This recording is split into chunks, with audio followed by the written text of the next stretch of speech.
and welcome. I'm Ankit Tuteja and you are watching Tech It Out. Since October is Cybersecurity Awareness Month, we will share with you some best practices that can help you stay safe online.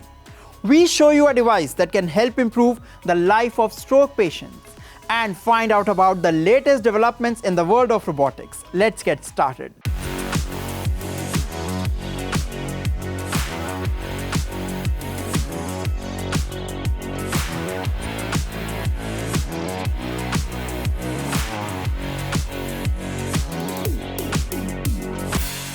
October is observed as the Cybersecurity Awareness Month. This annual initiative aims to raise awareness about cybersecurity threats. In this story, we tell you about a fraud that is targeting older adults. Watch this story for more details. In today's digital age, cybercrime has become a significant concern. Fraudsters keep coming up with new ways to deceive people online. This is the latest. The Indian government has issued a warning to senior citizens regarding a new type of cyber fraud. It's called the pension scam. Understand that in India, people aged 60 years and above and those eligible for pension are required to submit a Jivan Pramar or life certificate every year. With the annual deadline for submitting the certificate soon approaching, cyber crooks are targeting innocent pensioners through WhatsApp. So, how does this work? Bad actors are taking advantage of pensioners, particularly those less familiar with the technology know-how. In the scam, criminals impersonating government officers send WhatsApp texts to pensioners. They falsely claim that the pensioner's money might get discontinued due to the expired life certificate. They are then duped into clicking the link sent via WhatsApp. Scammers gain their trust and manipulate innocent senior citizens into revealing sensitive information such as passwords, bank details, and pension payment order, also known as PPO number. So now that you know what pension scam is, here is what you can do to protect yourself and your loved ones against such scams. Firstly, if you receive a message claiming to be from any government agency, verify its authenticity. Note that government agencies do not require personal information through WhatsApp or other informal channels. Secondly, never provide personal information such as pension payment order number, date of birth or bank account details through WhatsApp or any messaging platform. Thirdly, if you receive a suspicious message claiming to discontinue your pension, contact your bank directly and check with them. Fourthly, stay informed about common scams and share this information with fellow pensioners in your community to help protect them. Last but not least, if you encounter a scam, report it to the relevant authorities immediately. Remember that the best way to safeguard your savings is to be cautious and aware of potential scams. The online world presents significant risks for people of all ages. We understand that, but still we cannot imagine our life without the internet. Why? Because it has transformed our lives in countless ways. But what we can do is be vigilant, exercise caution, and adopt necessary safety measures to stay safe online. Here are some tips that can help you navigate the online world better.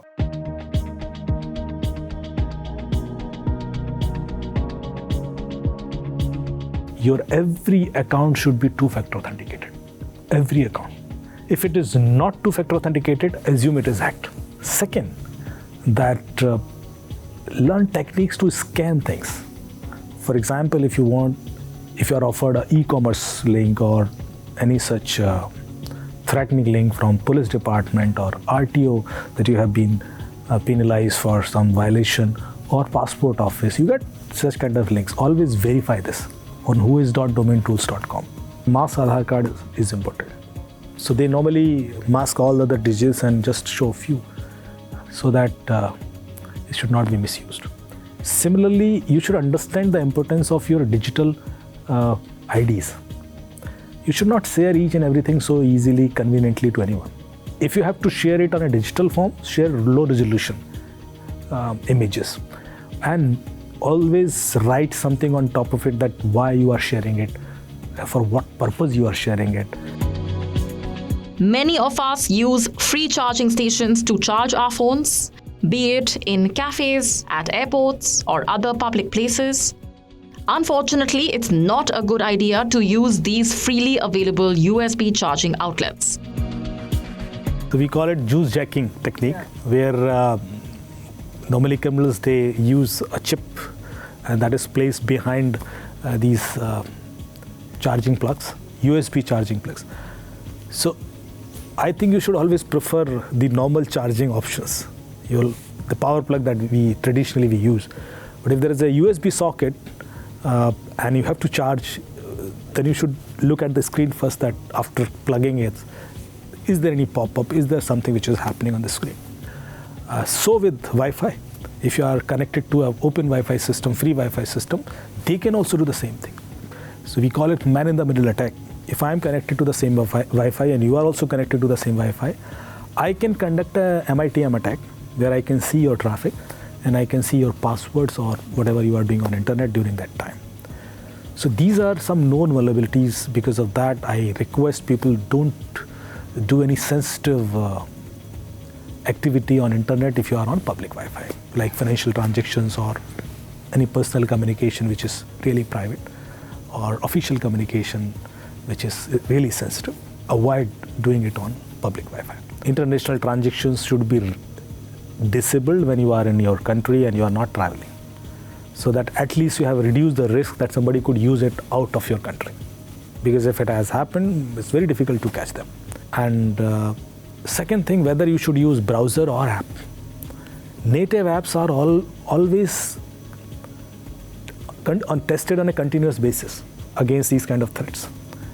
Native apps means the app, those are offered by banks. So they offer you apps and they say that you install it. So they are always conscious to make it more and more secure.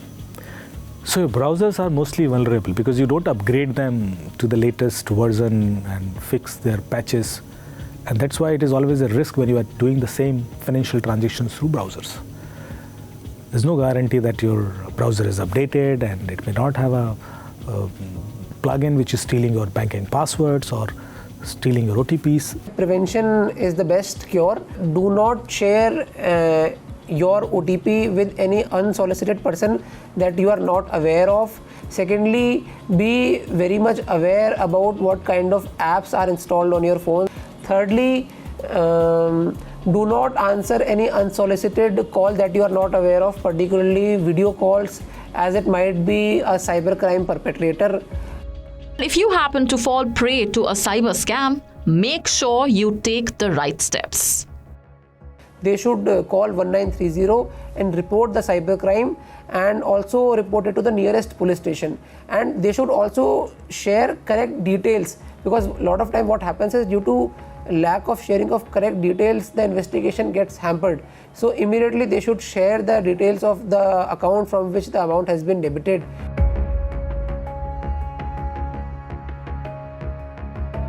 .1930 has a power to block any account for 48 hours. So if you realize instantly that, oh, you have done some mistake, you have transferred this money to a wrong account, just call 1930 immediately and request them to block this money to the other account where you have transferred it. Second, you should file a complaint online, www.cybercrime.gov.in, where you can file any cybercrime complaint. It could be financial fraud, it could be women and gender related issues, social media crimes, any crime. If you want to be anonymous, there is a provision. You can use that provision. Third is, you should also inform your bank, which is really very, very important, because RBI says that if you inform to your bank within 3 days, bank is liable to pay you everything. So you should not wait. You should either through email or submitting a physical request to the bank, you should immediately inform your bank that this fraud has happened and you have lost this money and you are seeking this money back from the bank, mentioning the RBI guidelines. It's time to shift our attention to a mind-blowing development in the world of robotics. There is now a robot that can 3D print a wall. Here is more. The world of robotics has witnessed huge developments over the years. Robots can now walk, cook, and even paint. In other words, robots are proving to be versatile, valuable, and above all, fascinating. Look at this. ETH Zurich, a public research university in Switzerland, has developed a robot that can 3D print a wall. But with a twist. It is called impact printing. Instead of using a concrete mixture to form the walls, the robot uses locally sourced building site waste with a minimal amount of additives such as silt and clay to 3D print walls. Interestingly, the robot does not require formwork or the mold that normally holds concrete in shape while 3D printing a wall. What we're doing is we're compacting material, but without any formwork and without, these big molds that you would see in other processes. So we're kind of hybridizing two construction methods. On the one hand side, you have printing, which has limitations in terms of speed. And on the other hand side, you have mold-based methods where you're compacting material into a mold. We're basically shooting the material with a high velocity and compacting it into the previous layers on impact. So how does the technology work? The robot shoots lumps of building material downwards at a speed of 10 meters per second. Lumps bond together on impact and gradually form a wall.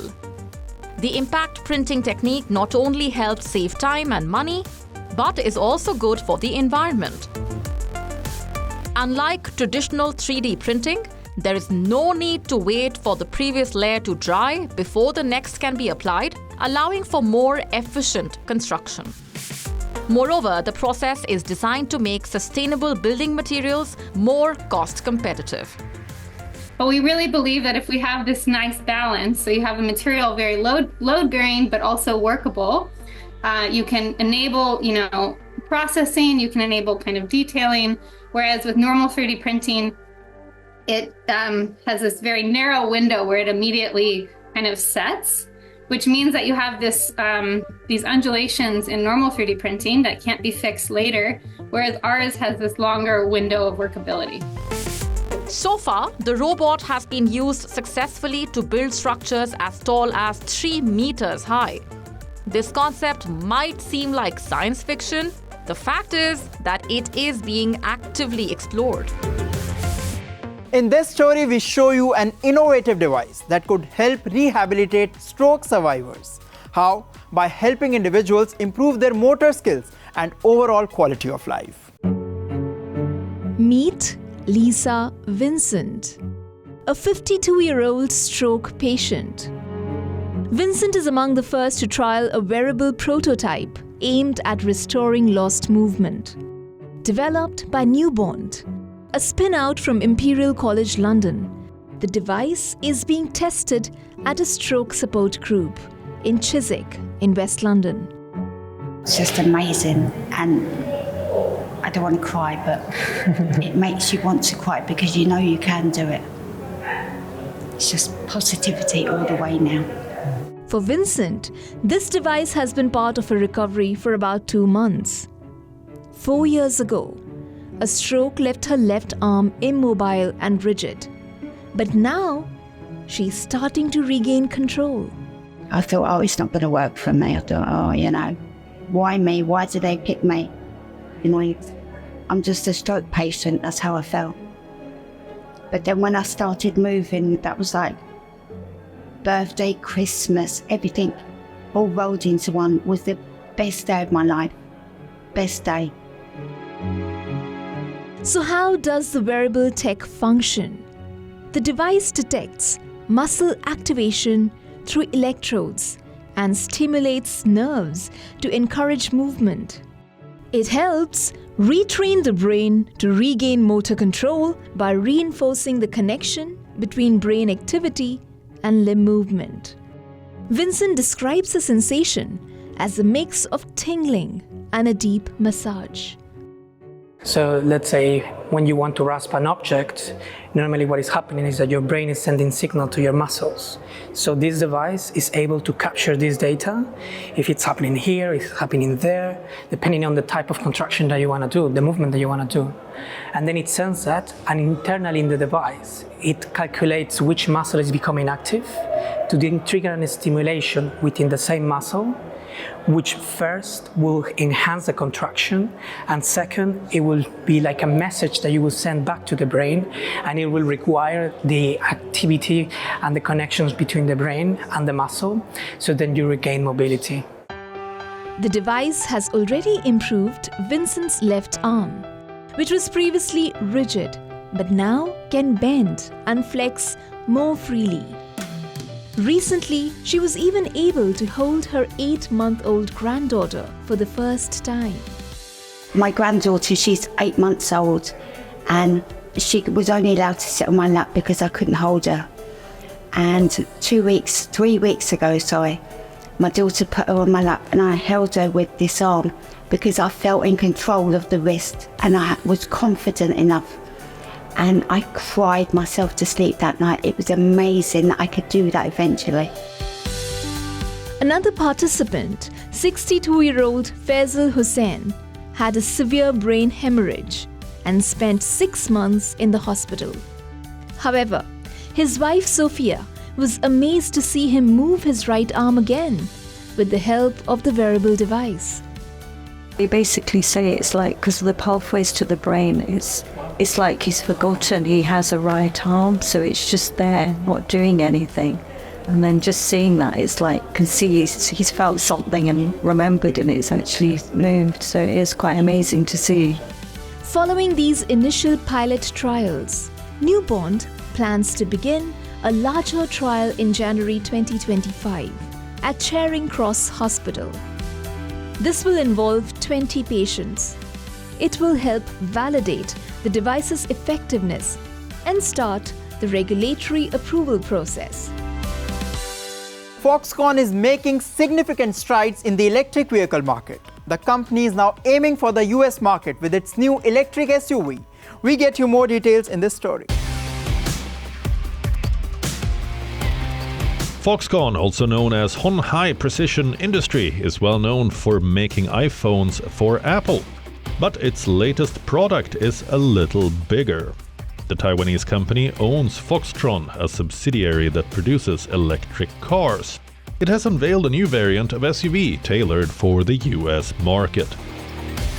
Our first Model C variant for US market. This is a car we have worked on with our partner from the United States. It is tailored for US market. The Model C is equipped with 2 electric motors and has a driving range of 700 kilometers. Foxtron claims the Model C can accelerate from 0 to 100 kilometers per hour in 3.8 seconds. Foxtron's product planning administrator, Emma Lee, has introduced another new vehicle.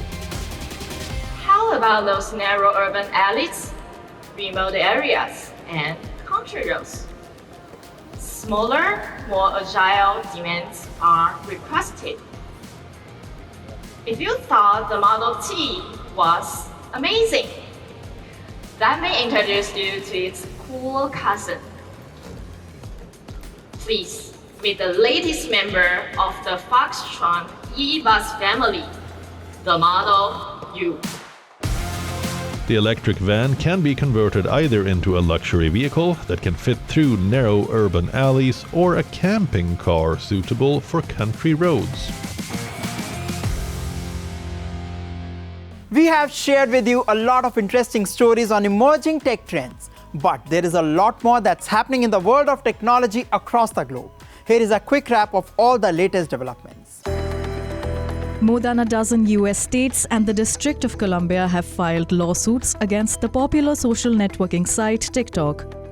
The lawsuits allege that the popular short-form video app is designed to be addictive to kids and harmful to their mental health. Attorney General from states including New York, California, and New Jersey are at the forefront claiming that TikTok's algorithm is not just engaging, but dangerously addictive for young users. As TikTok faces legal challenges, its very existence in the US is also under threat. A federal law enacted earlier this year could lead to a ban of the app by mid-January 2025, unless its Chinese parent company ByteDance sells it. Both TikTok and ByteDance are challenging the law at an appeals court in Washington. U.S. District Judge James Donato in San Francisco has directed Google to revamp its mobile app business. Google has been asked to give Android users more options for downloading apps and paying for in-app transactions. The order requires Google to make changes to its Play Store to boost competition. This includes allowing users to access Android apps from alternative sources. As per the judge's directive, for the next 3 years, Google must allow other in-app payment systems and permit users to download apps from third-party app stores. Google plans to appeal the decision and will request a pause on the order. According to a report, around 85% of the world's cryptocurrencies are worth less than 1 cent. There are currently around 9,861 cryptocurrencies in existence, with new tokens being launched during every bull run in the crypto market. Despite the growing number, most of these cryptocurrencies hold little to no value. As per data from altindex.com, 85% of all cryptocurrencies are valued under 1 cent. This leaves a staggering 8,443 cryptocurrencies worth less than a cent. Simply put, 96% are worth less than $1. The rise of blockchain technology has made it easier for anyone to launch their own cryptocurrency, which is also one of the reasons that has led to a surge in crypto tokens in the market. However, most have failed to sustain any real value. ChatGPT maker OpenAI has reported a rising trend in the misuse of its AI models to create fake content. This includes articles and social media posts designed to sway elections. As per OpenAI's report, cybercriminals are using AI tools like ChatGPT to assist with malicious activities such as malware development and the creation of fake content for websites and social platforms. This year, OpenAI has blocked over 20 attempts to misuse its tools. In August, it shut down a set of ChatGPT accounts producing articles on US elections. And in July, it banned accounts from Rwanda that were generating election-related comments for the social media platform X. Despite these incidents, OpenAI has confirmed that none of the efforts to influence global elections gained significant traction or large audiences.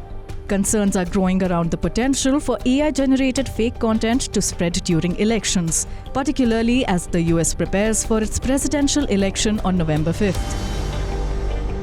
Well, that's all we have for you in this episode of Tech It Out. We will continue to bring you exciting inventions and updates on the latest gadgets. I will be back soon. Until then, keep watching WION World as One. And yes, don't forget to follow us on social media. For now, it's me, Ankit Tuteja, signing off.